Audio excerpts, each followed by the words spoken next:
This is Ryder Cup, the roundup. Welcome to the show. It's the end of day 2 here at Whistling Straits. I'm Diane Knox, and well, my guest tonight, back by popular demand, Nicolas Colsaerts.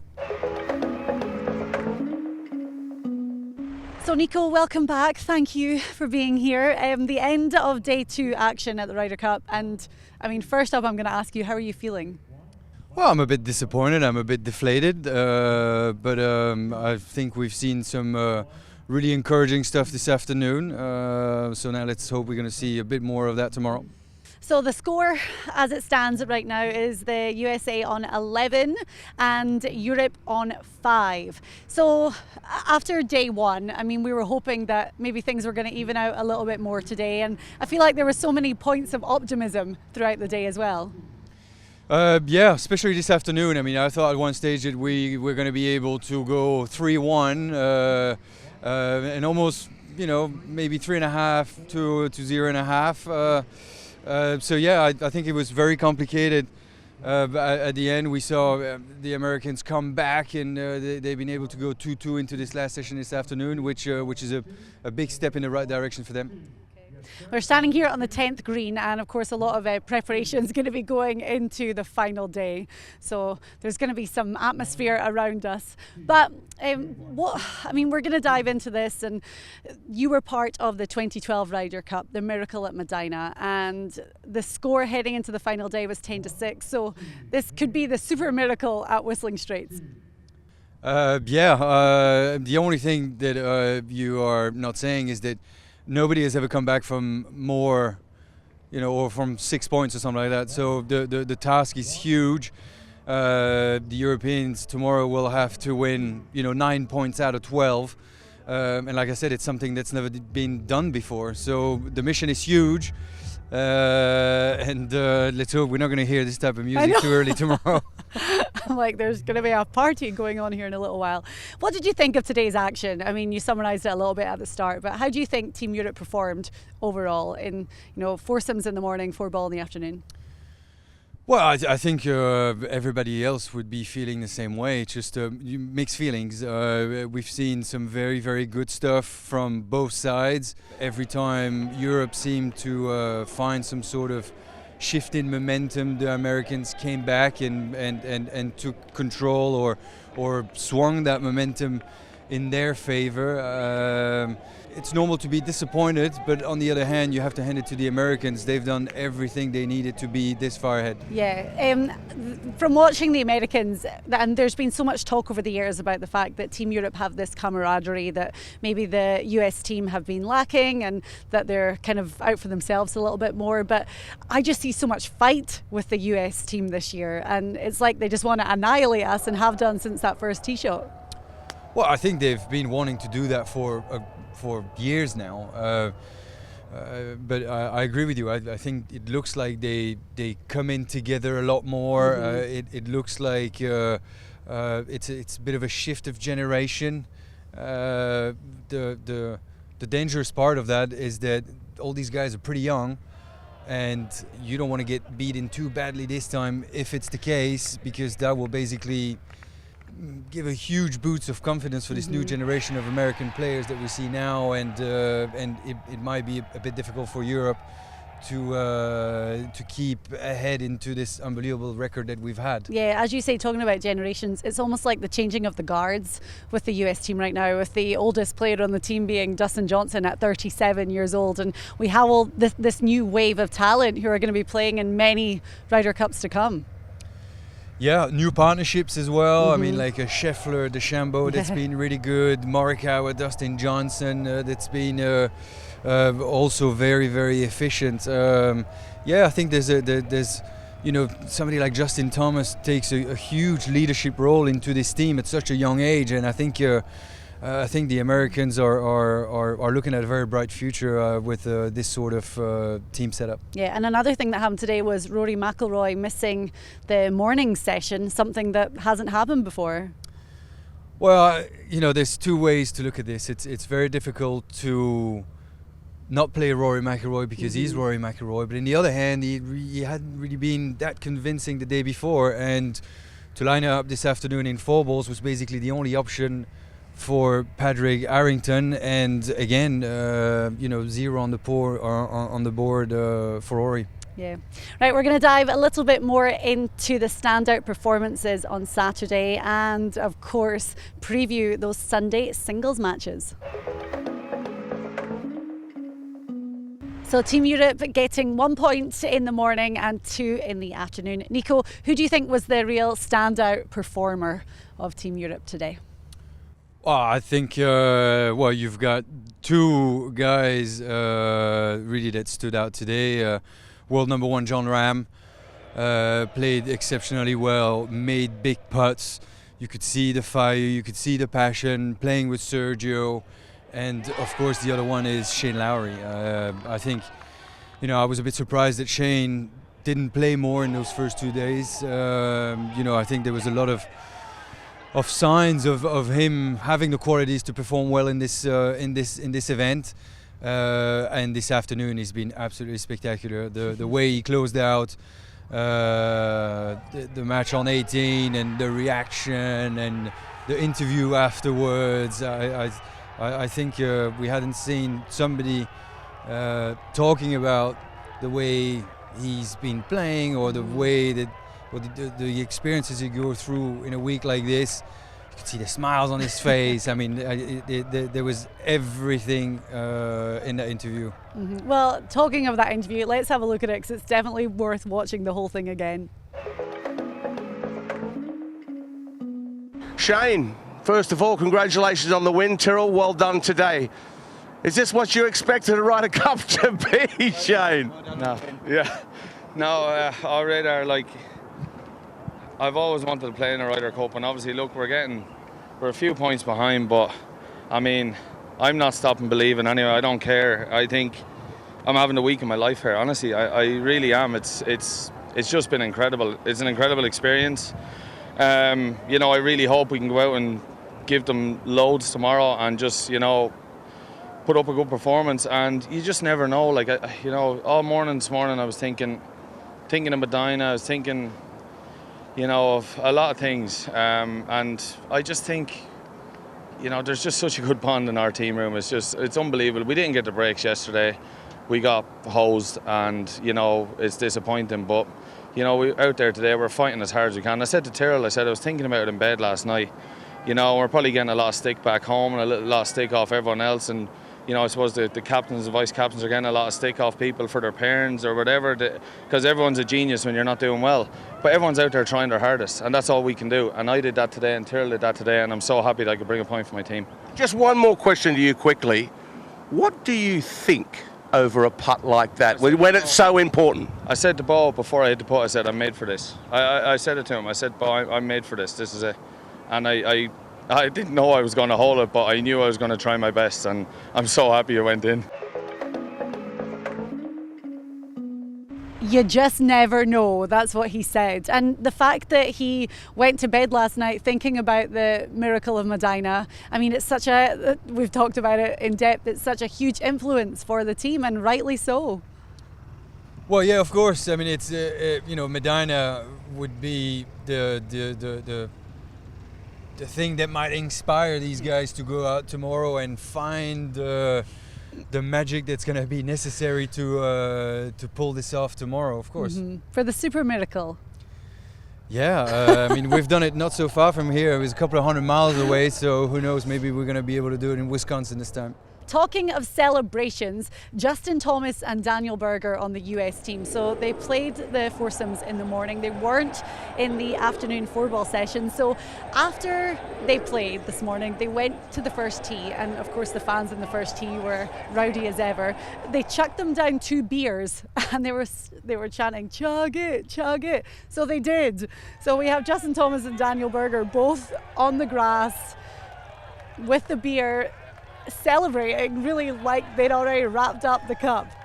I think it was brilliant to see. I mean, in the end, it's a big show. Okay, Yes, there are 2 teams that play against one another. There is rivalry on the golf course, But we've seen many times, on many occasions today, the sportsmanship and the respect there is between the players. Okay. But I thought it was actually pretty cool to see Daniel Berger and Justin Thomas playing the crowd on the first tee, chugging these beers down. And Justin is a showman. I mean, we see it when he holds putts and the celebration and the passion. So, I mean, it's part and parcel with what he does when he's representing the USA.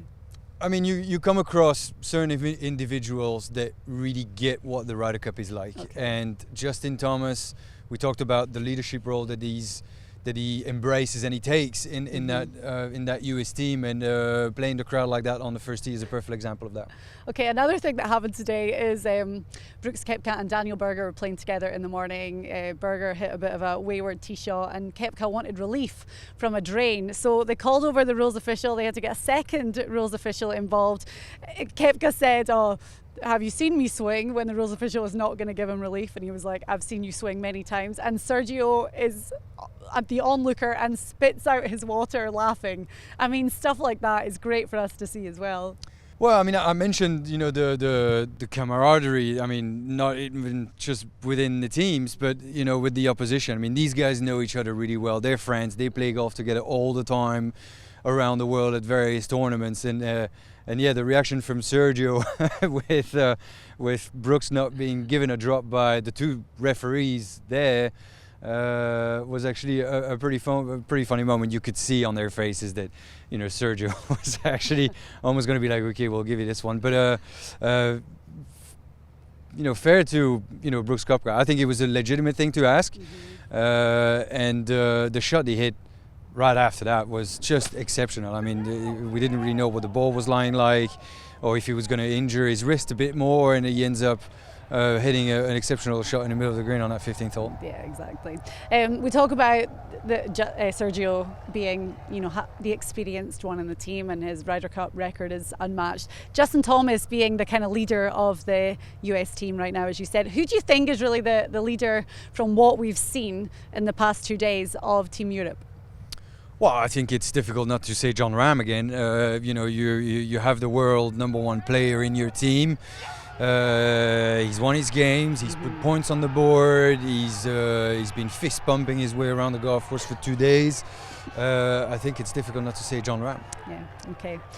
Right, so we know that a lot of people are gutted not to be here because of travel restrictions and, of course, not being able to see Whistling Straits in all of its glory. But take a look at this and it'll show you exactly what the guys face in their singles matches.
USA need 3.5 points to win the Cup. As we said, the score right now is 11-5. And well, Nico, the singles matches have just come in. So we've had a quick glance over them, but we're kind of going to dive into them a little bit.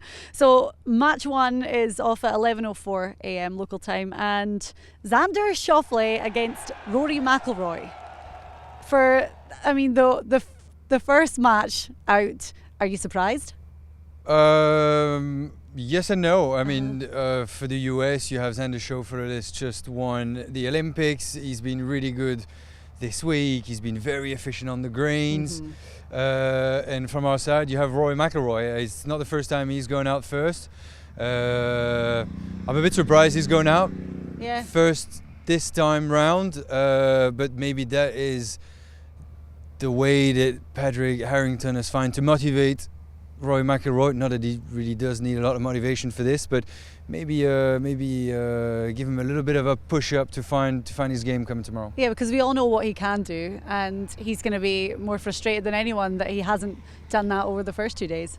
I've said that before. I mean, it's still Rory McIlroy. He's capable of shooting 10 under any given day, and I think the whole of Europe is gonna hope that he's gonna do that tomorrow. Yeah, he hopes so too. Okay, so match 2 is Patrick Cantlay versus Shane Lowry, which is great to see because Lowry is a rookie, as we've talked about, and he got that spectacular point for Team Europe on Saturday afternoon with that putt on 18. So Patrick Cantlay, there's no denying what he can do right now.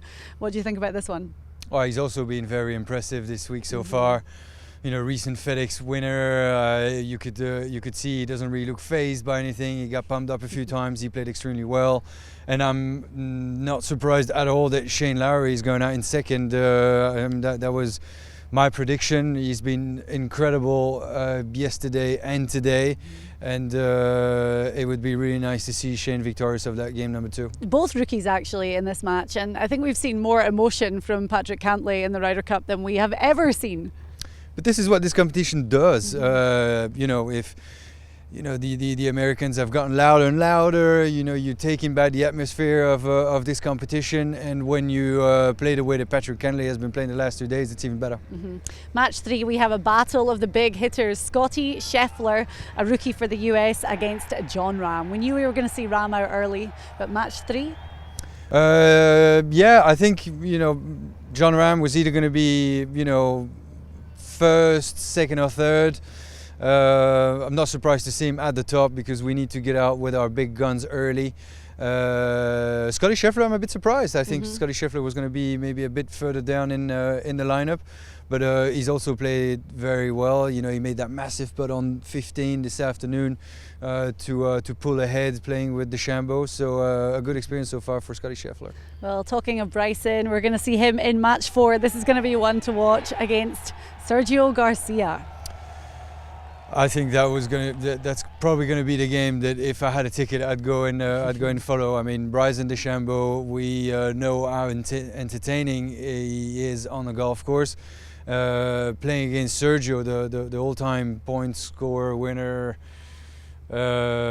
We've talked about this many times now. I mean, Sergio just embodies what this Ryder Cup is like, and he'll do everything to help Team Europe once more. Okay, well, we're on to match 5, and this is going to be an interesting one because these guys did their college golf at the same time. They graduated onto the PGA Tour at the same time. Collin Morikawa against Viktor Hovland, 2 guys who know each other's games very well. Not surprising to see Collin Morikawa at the top. You know, that's like a message from Steve Stricker saying, you know, he wants points early. Yeah. Morikawa has not put a foot wrong this week so far, and playing against Viktor Hovland, one of our new big guns, who's also been quite convincing at times this week.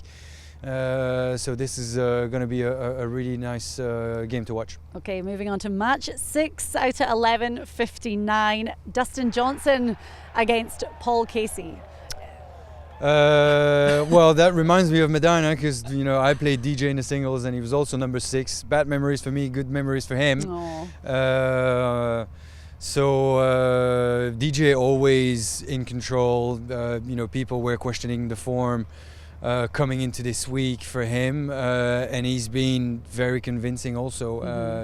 Playing against Paul Casey, who still, you know, has a bit of a point to make this week. You know, we've seen Paul Casey maybe a bit more efficient at Ryder Cups. You know, he's played really well in Paris, and he'll make sure to make a bit of a statement tomorrow. Right, well, match 7 is Brooks Koepka against Bernd Wiesberger. And I mean, Koepka, we know how he steps up to perform on the big stage. And the Ryder Cup probably hasn't gone the way that he would expect himself to perform so far. Brooks Koepka, Bernd Wiesberger. You know, someone's got to play Brooks Koepka. It's not going to be easy for Bernd Wiesberger to play Brooks Koepka tomorrow, but I thought that Wiesberger yesterday for a first time round played really well. You know, great display of ball striking, which was necessary on a windy afternoon. Yeah. So he played pretty well this morning as well. Not quite getting it done this morning, but it's going to be a great opportunity for the Austrian rookie to try to get a point for Team Europe. Okay.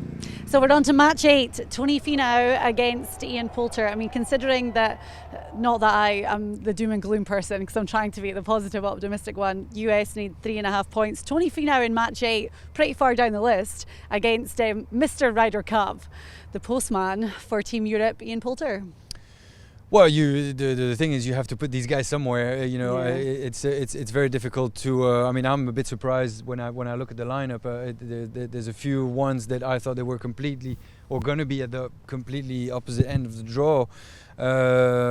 Finau's also been really, really good. He played really well yesterday afternoon in the 4 balls, and Poulter has a point to make this week. You know, he hasn't won a single point since we started on Friday morning. And I can tell you one thing, Ian Poulter is not going to like that. So he's going to dig deep tomorrow and be ready to see that chest being pumped a few times. We need the fire, the chest pumping. Match 9 is Justin Thomas against Tyrrell Hatton. We were kind of speculating before the matches came out. We were thinking that maybe Justin Thomas was going to be first out for Team USA. I thought Justin Thomas was going to go out first. I mean, when you look at the way that he plays the crowd, and the way he's been playing, just simply put, you know, the crowd is going to be loud, so I'm actually surprised to see him that far down. Yeah. And who is he playing again? He is playing Tyrrell Hatton, who didn't have the best of days. He'd be the first one to admit it on Saturday. Well, you know, Tyrrell's a very gritty player. If there's one guy that I wouldn't like to play in our lineup, it would be Tyrrell Hatton. Okay. Because he's very efficient from tee to green. He chips and putts unbelievably well. I mean, he's probably the guy that has managed to find a way out of these bunkers the best of all the 24 players.